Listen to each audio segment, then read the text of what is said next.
All right, that was Senate Majority Leader Mitch McConnell echoing what a lot of people believe on Capitol Hill and beyond. This is before we learned President Trump asked James Comey to drop the Michael Flynn investigation. McConnell was talking about the president's sharing of classified information with the Russians. We've since learned Israel was the source of some of the ISIS bomb-making information that the president revealed to the Russian Foreign Minister Lavrov and the Ambassador Kislyak. Newspapers in Israel reported months ago that U.S. officials warned their Israeli counterparts to be careful about what they tell the White House, fearing it could be leaked to the Kremlin and passed on to Iran, a major Russian ally and Israel's main regional adversary. Now that those fears may have been realized, some U.S. allies appear to be reassessing their intelligence sharing policies with the U.S.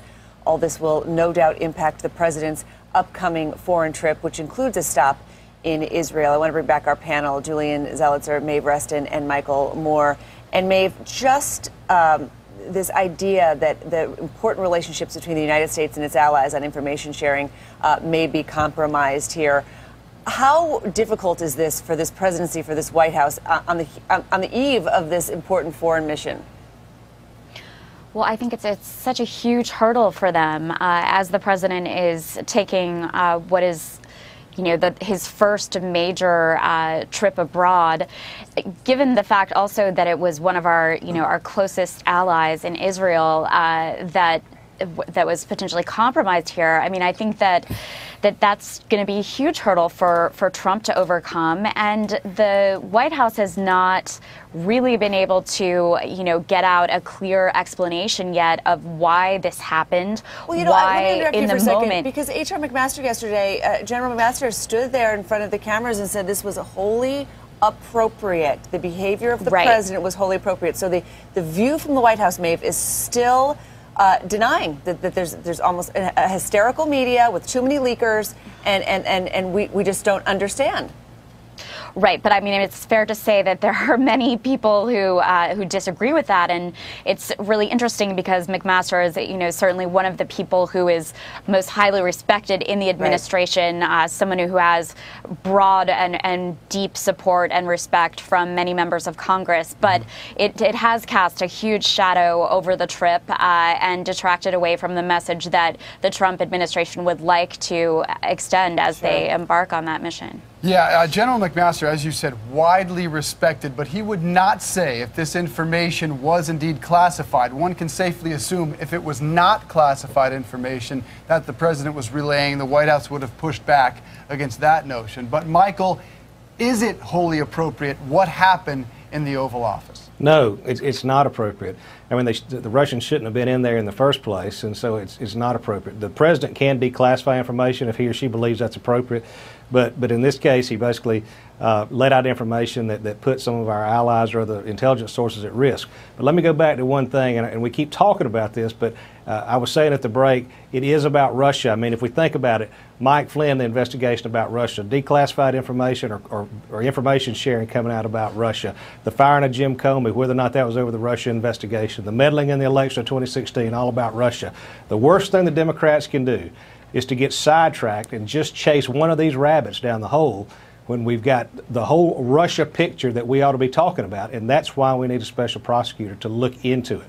So I go back to that and say we cannot just be talking about the firing of Jim Comey. We cannot just be talking about the classified information being spewed out in the Oval Office. We need to be looking at the big picture if we're going to regain credibility with our allies and around the world, because right now they think we leak like a sieve, and they think we've got a president in the White House who doesn't know how to control his mouth or his Twitter thumbs. Julian, talk to me a little bit about credibility. I mean, we were just discussing in the break, the president says, the White House says this didn't happen, this conversation with Comey didn't happen, to go back to the big scandal of yesterday.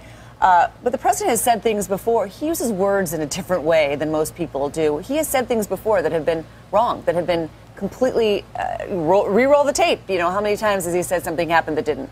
Sure, that's his style, and he's said contradictory things. He said things that aren't true. Thus far, though, that partisan firewall has held, and that didn't matter, and he could get away with it. But again, we're in a different period right now.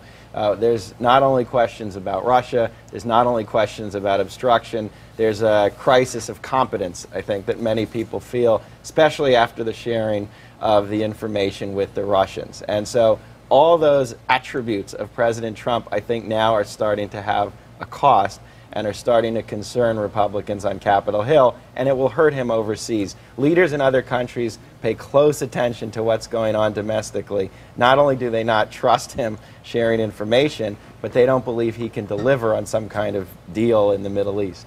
What all these have in common is more is needed. If it's the story with the Russian Oval Office story, well, then we need transcripts. We need notes of what was said in that conversation. When it comes to Comey, we need the memo that James Comey wrote. Congress needs this. The media does not. So Maeve, short of all that, short of getting the tapes that Donald Trump has threatened, the memo that James Comey wrote, or that, lastly, the conversation in the Oval Office, where does this leave the American public? Where does this leave the President of the United States? Well, I think that there's a lot of open questions here that may, in fact, never be answered. I mean, there may, in fact, be no tapes. The whole idea of tapes came up out of this mysterious, tweet that Trump put out there without saying one way or another. And Sean Spicer and the rest of the White House has refused to comment on whether there's a recording apparatus in the White House.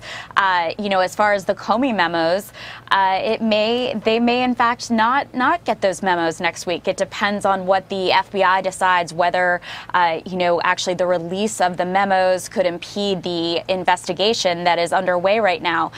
So we may be looking at many months where you essentially have a he said situation, right.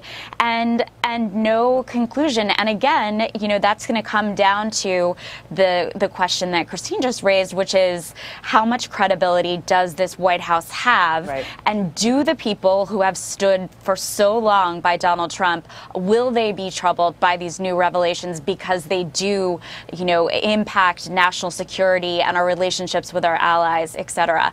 Does that change? And do Republicans stand behind him? Because if those two things start to crumble, then you're in a completely different situation. And because Donald Trump has so muddied the water and so downgraded the definition of truth and been so effective with that fake news notion, you wonder that short of proof of any of these stories, does it just leave us running in circles? But a lot to talk about, a lot to chew over in the next hour or so. Thanks, guys. Don't move. Could the revelation of a possible Comey memo finally shake the markets? We're going to tell you what's happening to stocks overnight next.